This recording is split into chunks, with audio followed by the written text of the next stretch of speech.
Talk about movies with you. Talk about movies with you.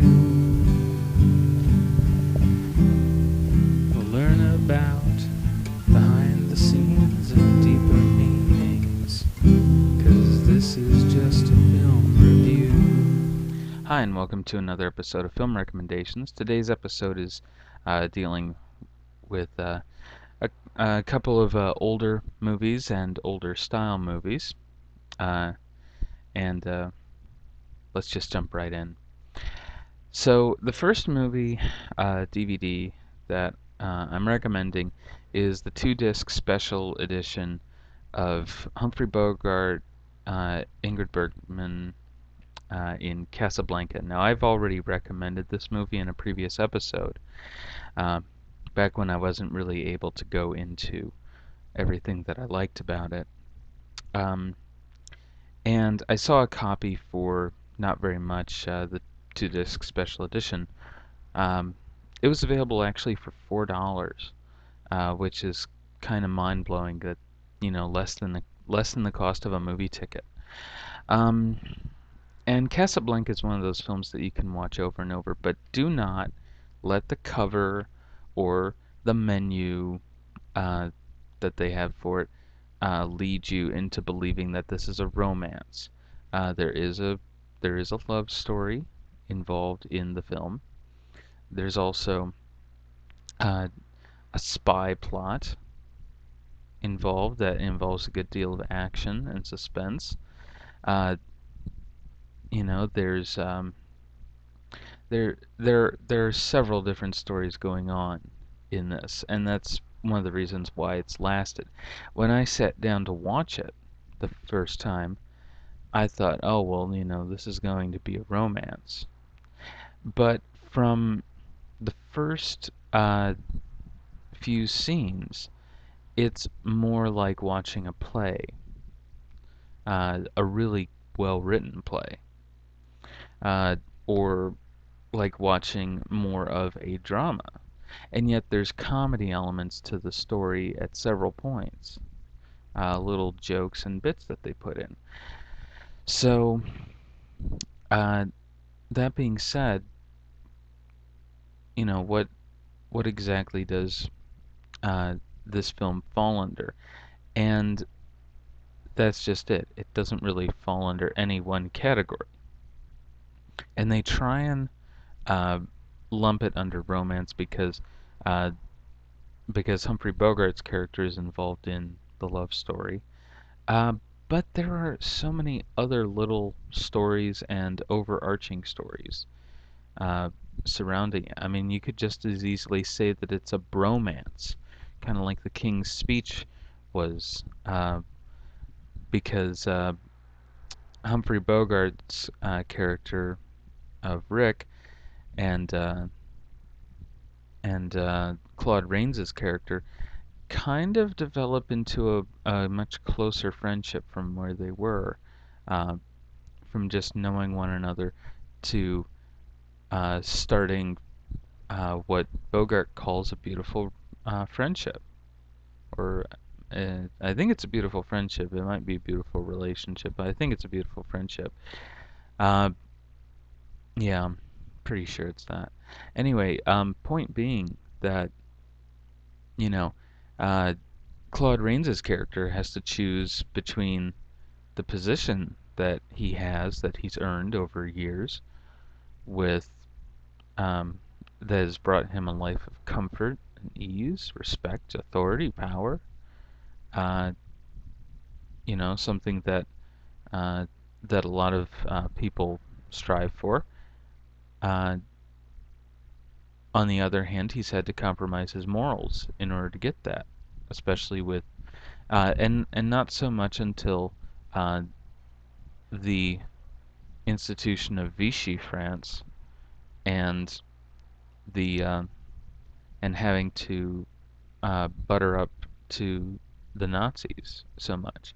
So it ends up uh, being as much about Claude Rains' character's transition as anything.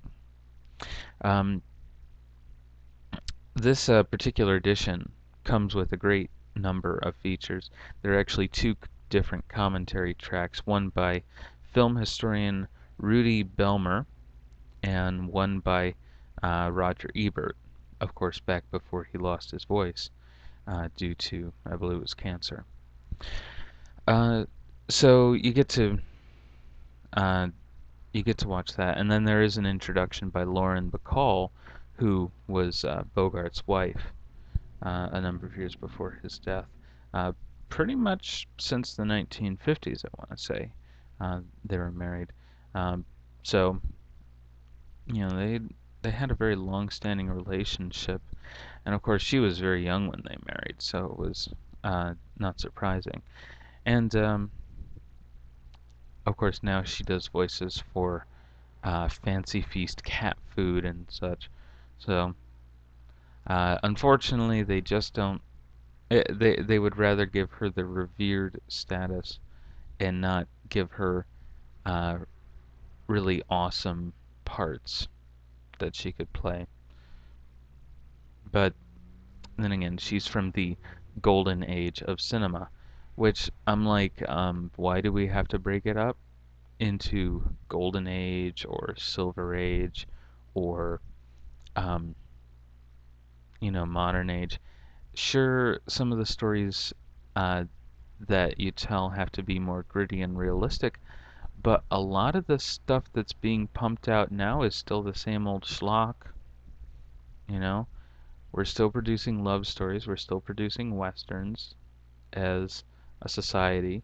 Uh, the only original stories are really coming out of independent filmmakers. Batman Begins, Inception, The Illusionist, just to name a few.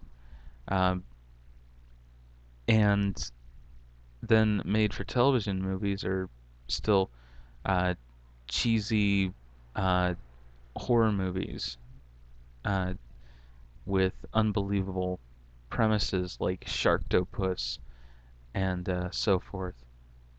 So they've they've especially the Sci-Fi Channel has tried to go for these overblown uh, kind of deals that are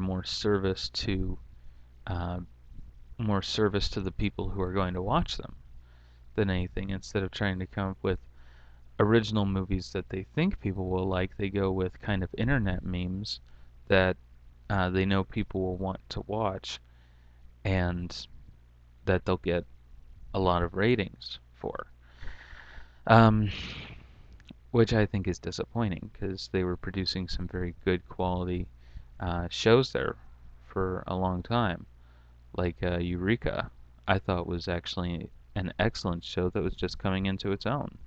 It had a great cast. Um, and they also canceled a show just before that. But anyway, point being that you know, and they also canceled Caprica, which I was actually watching, and I don't like Battlestar Galactica. Point being that they try and pretend like in the film industry as if they're never going to remake Casablanca because this version is just too good. Um, Despite all of its flaws, and it has serious flaws, and Roger Ebert brings up these flaws. Um, some of the flaws involve the plot. The papers that are the MacGuffin, as Ebert calls them, referencing back to what Hitchcock coined as the MacGuffin, the thing that everybody wants.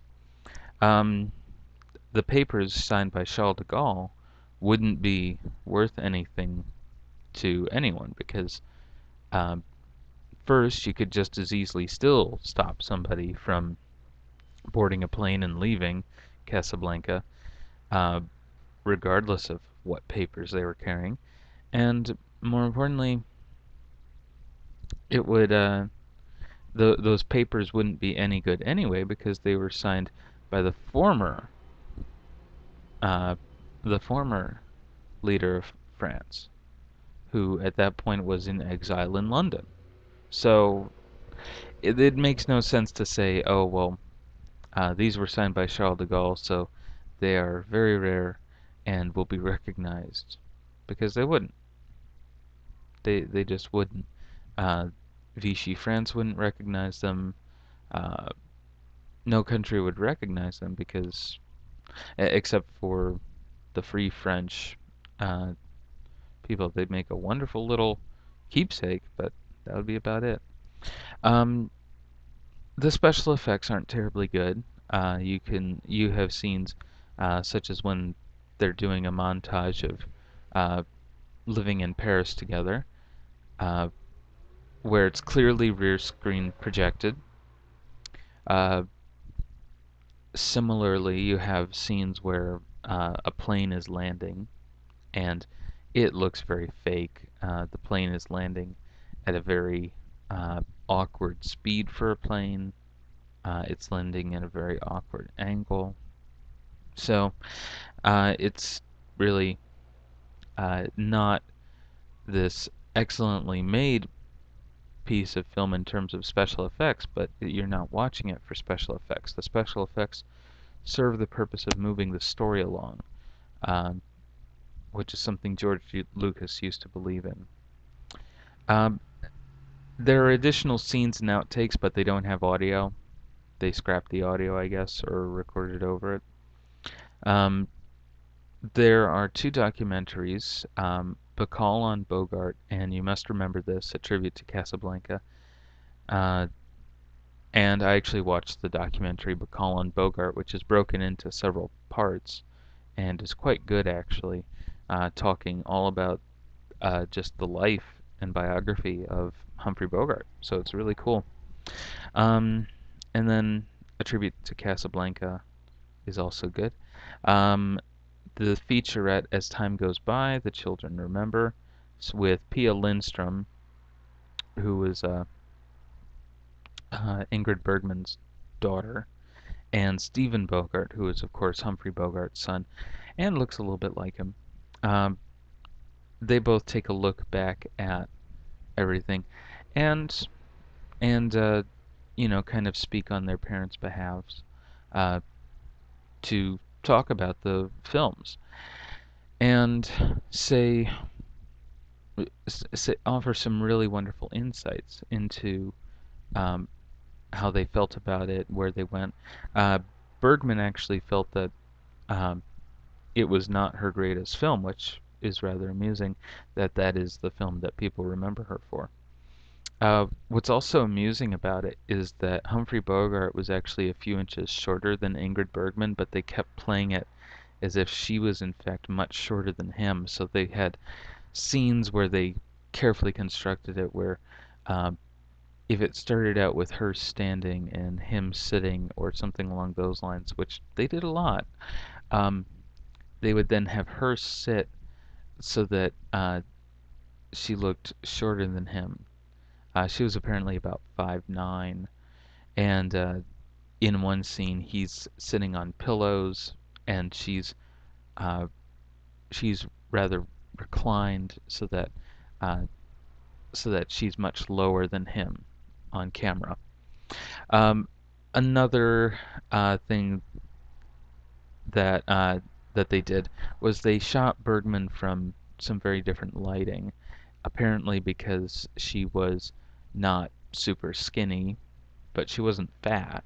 She was just uh, she was she was just not petite, and she was not a petite woman, and so she was very uh, built. She was strong. She had a little bit of fat on her. Uh, that you know Anyone who has had a girlfriend or a wife with that kind of build will know that it's a wonderful thing to have a woman who has that kind of body, has that kind of build to her.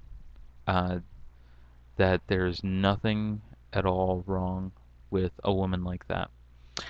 But they wanted her to be more vulnerable, and of course, this is the 1940s, so you had to uh, you had to fall into archetypes. But Uh, she also had somewhat harsher features uh, than your typical movie starlet. Her face is a bit rounder.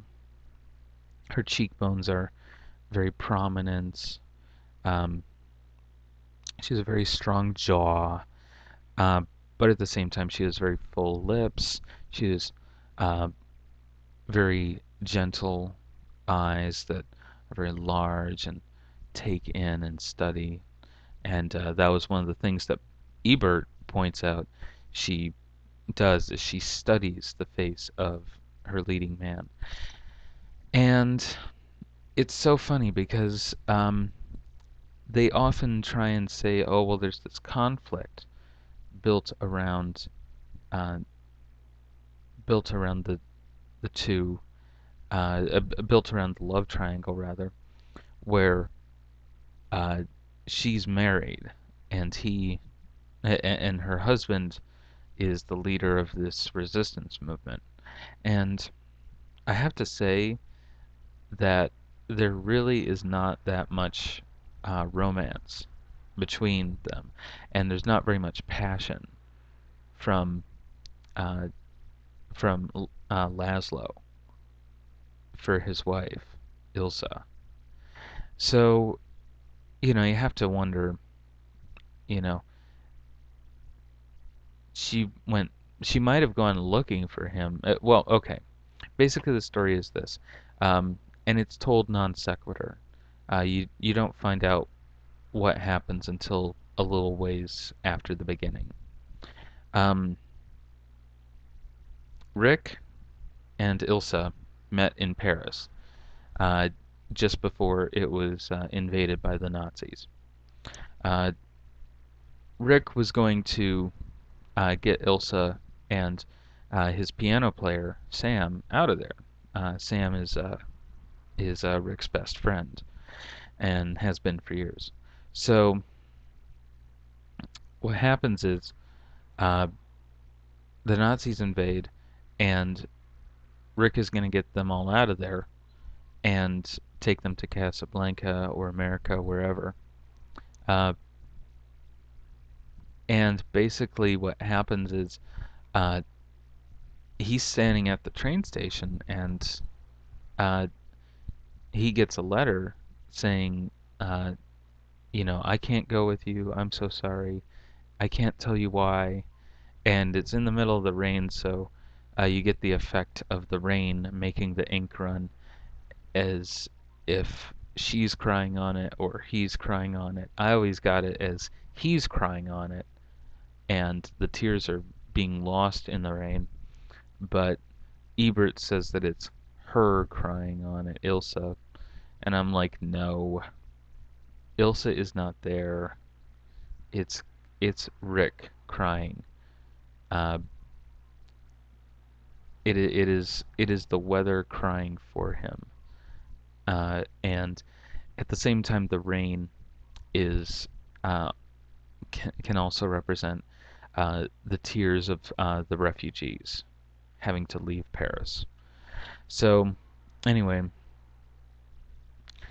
what what eventually happens is Rick and Sam don't make it further than Casablanca, uh, not because they can't leave.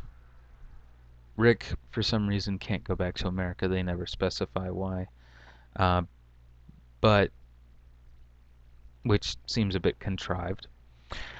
But he basically settles in Casablanca, opens up the most popular uh, saloon in town where there is some gambling, and uh, and becomes a very popular and mysterious figure there, kind of taking on a new life. So, and the Nazis watch him uh, when they come into Casablanca because he was a gun runner before the war started. He ran guns into Ethiopia, uh, which a lot of people don't remember that the Nazis invaded Ethiopia before they, as kind of a test pot to see what they could get away with, what their army was capable of. And Ethiopia was, of course, a very thriving culture at that time. So it gave them a little bit of an empire that they had, and Ethiopia was an independent country, not particularly strongly allied with anyone, but it still kind of, you know, gave some people some cause to worry. And of course, as my history instructor pointed out, the League of Nations did nothing. And you can't talk about this movie without talking about the history. I'm sorry that I keep looking off to the side. Anyway, so, uh, yeah, moving on. He ran guns into Ethiopia, and then uh, when the war, then when the then when the war actually got started up, he uh, obviously settled in Paris and I guess uh, bought a place called the Beautiful Sunrise or La Belle Aurora, and that's where he meets Ilsa Laszlo. Although she refers to herself as Ilsa Lund, and in fact they refer to her as that for much of the movie.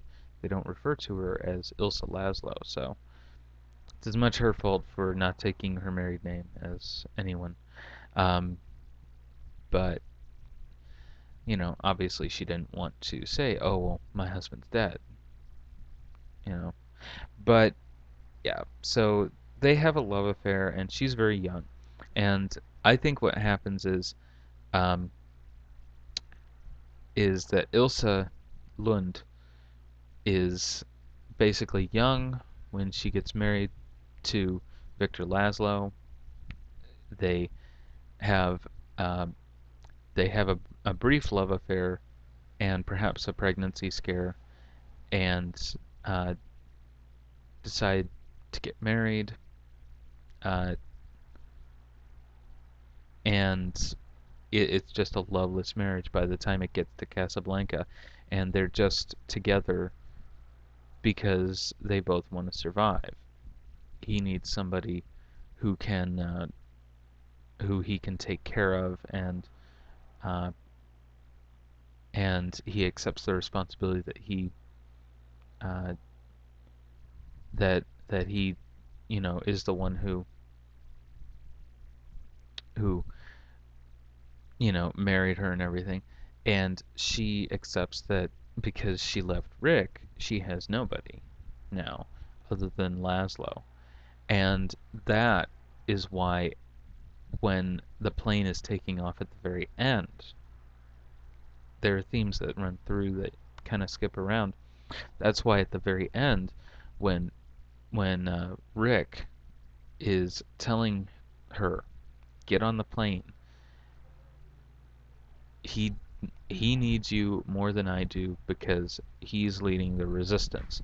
If you left him, it would knock the wind out of him basically and take the wind out of his sails so that he wouldn't be able to go on. He wouldn't be willing to go on. Uh, and he has to go on because he is the leader of the French resistance. He can't do it from France anymore. So he has to lead it from elsewhere. So uh, Rick is kind of, being like, okay, resistance, resistance, resistance. Gotta keep the resistance going to fight the oppression of the Nazis. Okay. Um, and and uh, Ilsa's character just kind of uh, goes along with it, but if it were me, I wouldn't. I'd be like, no, I want to stay with the person I actually love, not the. And I suppose that's a lot of fans' complaints, is that they need they should have stayed together, and that Laszlo would have been fine, because it's a loveless marriage, and the only reason why he was uh, not doing more was because of her, and he didn't want to put her in danger needlessly. Um, anyway, so what ends up happening is, of course, they end up parting in a very tearful and memorable scene with the song As Time Goes By playing over, most of it as a recurring musical theme, uh, played in different ways throughout the film. And because it's a very wistful, loving kind of song, very romantic, again, it casts the film as a romance. Don't let it be cast as a romance in your mind. Uh, the song is meant more as the theme of their love affair, which they never specify was all that physically intense. It was just uh, they loved one another when they were in Paris, uh, both coming back from very, uh, you know, upsetting times in their lives. And that's why he says to her, "We'll always have Paris." And all throughout the film, whenever he's wanted to kind of say, "I love you," he said, "Here's looking at you, kid," which is something they said uh, when playing poker. So uh, it's it's it's a bit of a recurring theme, and Bogart was actually the one who introduced that line and made it this recurring theme of whenever he wanted to kind of say something to her, or whenever he wanted to just kind of insert a line, he would just say, "Here's looking at you, kid." And so uh, she he says it a lot just as kind of punctuation between something she says, and it's basically him saying, "I love you." Uh, but you can get what you want from the movie. It's a very complicated little nut of a movie. So you can get yourself this copy, this version rather. You can get yourself uh, several different versions out there. Uh, I actually have a copy back on the mainland. This is my Hawaii copy, just because it was cheap and I like the movie. So it was a good find. So as a result, I don't feel too bad about having two copies of the same film. I have two copies of Daredevil because they're different versions.